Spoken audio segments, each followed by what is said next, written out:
بسم اللہ الرحمن الرحیم۔ السلام علیکم۔ آج آپ کے سامنے بدھ شکن کی قسط نمبر 20 حاضر ہے۔ آپ اس کو واچ کریں، اس کو سنیں، انشاءاللہ آپ کو لطف آئے گا انشاءاللہ۔ شروع کرتے ہیں۔ تقریباً غزنی کے تمام امراء محمود کی عیادت کو آ چکے تھے۔ خود امیر پری تگین بھی سبکتگین کے شبہات کو دور کرنے کے لیے محمود کی مزاج پرسی کو بنفس نفیس خود آیا تھا اور محمود کے سر پر ہاتھ رکھتے ہوئے بڑے والہانہ انداز میں بولا تھا، مجھے تم پر ناز فرزند کہ تم نے اپنے آباء و اجداد کی شاندار روایت کو زندہ رکھا۔ امیر پری تگین کے لہجے کی منافقت اپنے عروج کو پہنچ چکی تھی۔ سبکتگین دل ہی دل میں پیچ و تاب کھاتا رہا، مگر پری تگین اسی بے شرمی کے ساتھ کہتا رہا، محمود تم میرا سرمایہ ہو۔ خدا عز و جل کا احسان عظیم ہے کہ اس نے میرے سرمایہ کو برباد ہونے سے بچا لیا۔ کاش میں تیرے دشمنوں کو عبرتناک سزا دے سکتا، مگر افسوس ان میں کوئی بھی زندہ نہ رہا۔ امیر محترم محمود معصومیت کے ساتھ مسکرایا، آپ یہاں تشریف لائیں اور انصاف کی بات کی، بس میرے لیے یہی کافی ہے۔ آپ کی حوصلہ افزائی نے مجھے نئی توانائی بخشی ہے۔ انشاءاللہ میں اپنے بزرگوں کو شرمندہ نہیں ہونے دوں گا۔ محمود کا جواب سن کر پری تگین کے دل میں تو آگ لگ گئی، مگر وہ اپنے چہرے پر ریاکارانہ مسکراہٹ سجائے ہوئے کچھ دیر تک بیٹھا رہا، پھر اٹھا اور اشرفیوں سے بھری ہوئی ایک تھیلی محمود کو دے کر اپنے محل کی طرف چلا گیا۔ پری تگین کے جاتے ہی سبکتگین محمود سے مخاطب ہوتے ہوئے بولا، بیٹے یہ دنیا بڑی عجیب دنیا ہے، یہاں ہر شخص کی زبان پر کچھ اور ہوتا ہے مگر دل میں کچھ اور۔ اس زمین پر خال خال ہی ایسے لوگ نظر آتے ہیں جن کے قول و افعال میں یکسانیت ہوتی ہے۔ اس لیے میں تمہیں ہدایت دیتا ہوں کہ کسی انسان سے بدگمان بھی نہ ہونا، مگر کسی انسان پر اندھا اعتبار بھی نہ کرنا۔ ابھی محمود اپنے باپ کی ہدایت پر غور ہی کر رہا تھا کہ کنیز نے کمرے میں داخل ہو کر کہا، وزیر مملکت اسد شیرازی کی چھوٹی بیٹی نگار خانم صاحبزادے کی عیادت کے لیے تشریف لائی ہیں۔ نگار خانم کا نام سن کر سبکتگین چونکا، پھر اس نے فوراً ہی محمود کے چہرے کی طرف دیکھا جہاں چند لمحوں کے لیے ایک عجیب سا رنگ نمایاں ہو گیا تھا۔ سبکتگین اپنی جگہ سے اٹھا اور دروازے کی طرف بڑھا۔ اسی دوران نگار خانم کمرے میں داخل ہو چکی تھی۔ سبکتگین نے اس کے چہرے کو بھی غور سے دیکھا اور حیرت زدہ رہ گیا۔ نگار خانم کا چہرہ بھی کوئی اور ہی افسانے سنا رہا تھا۔ سبکتگین کے ذہن میں آندھیاں سی چلنے لگی اور اسے اپنی نوجوانی کا وہ زمانہ یاد آ گیا جب اسد شیرازی کی بڑی بیٹی ارمغانہ اس کے پیچھے دیوانہ وار پھرا کرتی تھی۔ سبکتگین ایک لمحے کے لیے رکا اور پھر تیزی سے باہر نکل گیا۔ نگار خانم جھکی ہوئی نظروں کے ساتھ آہستہ آہستہ چلتی ہوئی محمود کے بستر کے قریب پہنچی۔ محمود نے غور سے نگار خانم کی طرف دیکھا۔ اس کے جسم میں ہلکی سی لرزش تھی اور چہرے پر جگہ جگہ پسینے کے قطرے نمایاں تھے۔ آپ کیسے ہیں؟ نگار خانم کی مترنم آواز اس طرح ابھری جیسے کسی مضربہ کی مخروطی انگلیوں نے بہت آہستہ سے رباب کے تاروں کو چھیڑ دیا ہو۔ اللہ کا شکر ہے، محمود نے کسی جذباتی تاثر کے بغیر کہا، دشمن اپنے منصوبے میں ناکام ہو گئے۔ اللہ آئندہ بھی آپ کے دشمنوں کو اسی طرح مغلوب کرے۔ نگار خانم نے ایک لمحے کے لیے نظریں اٹھا کر محمود کی طرف دیکھا، پھر فوراً ہی بارے حیا سے اس کی پلکیں جھک گئیں۔ میری دعا ہے کہ آپ سب پر غالب رہیں۔ نگار خانم کی نگاہیں کمرے کے فرش پر جمی ہوئی تھی۔ آپ کے تمام زخم میرے بدن پر اور آپ کی ساری بلائیں میرے سر پر۔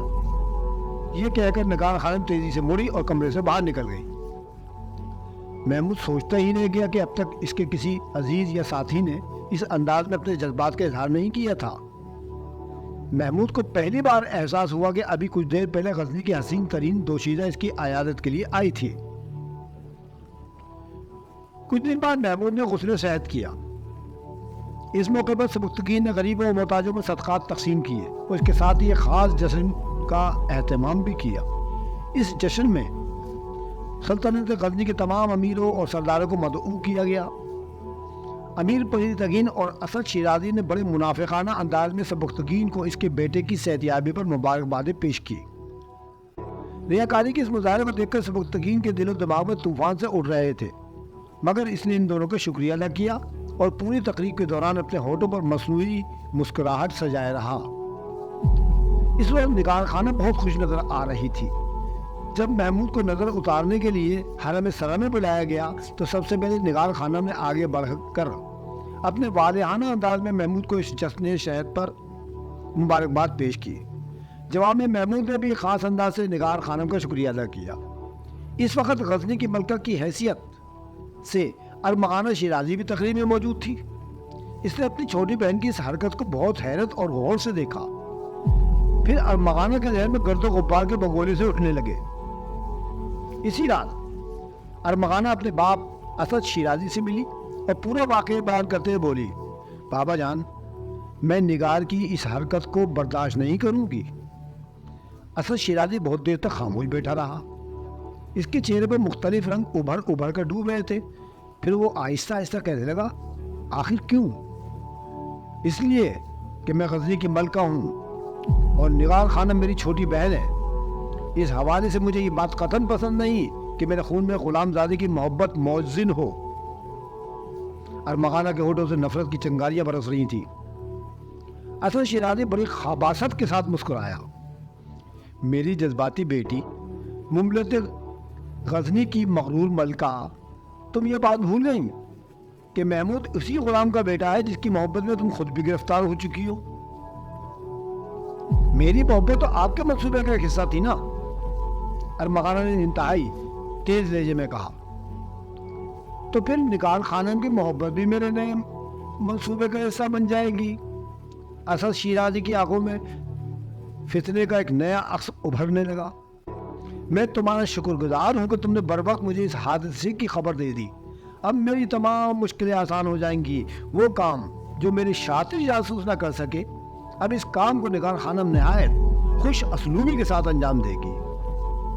یہ کہہ کر اسد شیرازی نے ارمغانہ کے سامنے اپنے نئے منصوبے کی تفصیلات ظاہر کر دی۔ وہ منصوبہ جس نے کچھ دیر پہلے اس کے تخریب کار ذہن میں جنم لیا تھا۔ بابا جان، ارمغانہ کے ہونٹوں سے پرمسرت آواز ہو رہی، بے شک آپ بہت دور کی سوچتے ہیں۔ آرامن ہمیشہ آپ کا سایہ ہمارے سروں پر قائم و دائم رکھے۔ سبکتگین کو شکار کا بہت شوق تھا۔ محمود کے صحت یاب ہوتے ہوئے وہ ایک دن شکار کے لیے نکل کھڑا ہوا۔ سبکتگین کا نائب اعتماد الدین اکثر اس کے ساتھ شکار کھیلتا تھا۔ اس بار بھی اس نے اعتماد الدین اور چند سپاہیوں کو لے کر جنگل کا رخ کیا۔ جب سبکتگین جنگل کے ایک تاریک حصے میں داخل ہوا تو یکا یک تمام سپاہیوں نے اسے اپنی نرغے میں لے لیا اور نائب سپہ سالار اعتماد الدین نے چیخ کر کہا، سردار، آپ کی سالاری کے دن ختم۔ بہتر یہ ہے کہ آپ خاموشی کے ساتھ اپنے آپ کو گرفتاری کے لیے پیش کر دیں، ورنہ کچھ دیر بعد آپ کی لاش جنگلی درندوں کی خوراک بن جائے گی۔ سبکتگین نے بڑے کرب کے عالم میں اپنے نائب کی طرف دیکھا اور بولا، آخر تم نے ایسا کیوں کیا اعتماد الدین؟ میں تو تجھ پر اپنے بیٹے کی طرح اعتماد کرتا ہوں، پھر میری پوچھ میں خنجر اتارنے کی یہ سازش کیوں کی؟ کیا میری عنایات اور نوازشات کا یہی صلہ ہے؟ سردار، آپ بہت خود غرض انسان ہیں، اعتماد الدین نے انتہائی سنگ دلانہ لہجے میں کہا۔ آپ کی کم نظری نے کبھی میری آنکھوں کی طرف نہیں دیکھا، جہاں بہت دنوں سے کچھ خواب کروٹیں لے رہے ہیں۔ میں بھی ایک باصلاحیت سپاہی ہوں اور میرا بھی حق ہے کہ میں غزنی کی افواج کا سالار بن جاؤں اور تمام دنیا کو بتاؤں کہ فتوحات کیسے حاصل کی جاتی ہیں۔ اگر آپ رضاکارانہ طور پر میرے لیے جگہ خالی کر دیتے تو یہ برا وقت کبھی نہ آتا، لیکن چونکہ آپ ایک حریص انسان ہیں اور ہر حال میں اقتدار سے چمٹے رہنا چاہتے ہیں، اس لیے میں نے مجبوراً بغاوت کا یہ راستہ اختیار کیا۔ اب بہتر یہی ہے کہ آپ رضا و رغبت سے زنجیریں پہن لیں اور اپنی زندگی کے باقی دن کسی تاریک زندہ میں گزار دیں۔ اگر آپ کو کسی وجہ سے مجہول زندگی پسند نہیں ہے تو پھر سمجھ لیں کہ آپ کی سانسوں کا شمار ختم ہو چکا ہے۔ سبکتگین نے اپنے غدار نائب کی طرف دیکھا۔ نہیں اعتماد الدین، میں زنجیریں تو نہیں پہنوں گا۔ یہ کہہ کر سبکتگین نے اپنے گھوڑے کو ایڑ دی اور باقی سپاہیوں کے حصار کو توڑتا ہوا باہر نکل گیا۔